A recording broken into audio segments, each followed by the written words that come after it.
The assault force flew down in a C-130 launched from Okinawa, about 40 Marines with the 31st Expeditionary Force.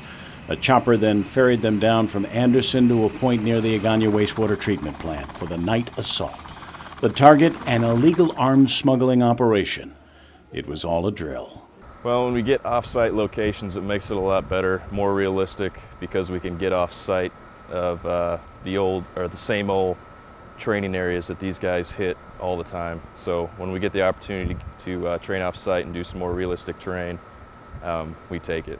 Last night's scenario involved a live-fire sniper shoot to take out one target, and the assault force then entered a building near the sewer treatment plant, firing live rounds into a bullet trap as they went.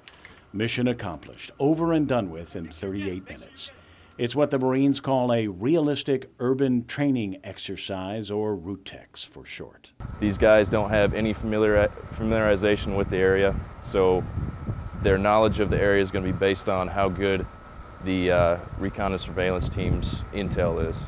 The recon and surveillance team snuck into Guam on Tuesday, two small teams of 5 Marines each. One group was stationed near the GCIC building, and another near the Chamorro village, both keeping an eye on the sewer treatment plant, doing surveillance and reconnaissance ahead of last night's raid. What we did is we had some Marines come in and observe a make-believe target site depicting someone transferring arms or weapons illegally, and then we had a raid force or an assault force come in from Okinawa, Japan to simulate taking down those weapon shipments and recovering them so that way they didn't get distributed throughout the Asia-Pacific region. This is not the first time the Marines have conducted this kind of training on Guam, but Sergeant Sarton says it's been a few years since the last time. Unfortunately, the OIF, OEF campaigns around the 2005-2006 timeframe, a lot of 3MEF assets were pushed out to those theaters. So we haven't had a real good opportunity to do these in the past 5 or 6 years, but now as the war starts to wind down, we're able to conduct our training again and focus more in the Asia-Pacific region.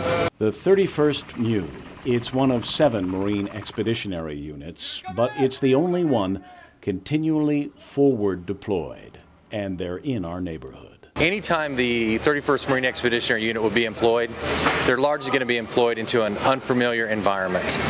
Being that we're stationed in Okinawa, Japan, Guam, being a close U.S. territory, allows us to come to an unfamiliar environment for the individual Marine who's stationed in Okinawa. Kevin Kerrigan, PNC News.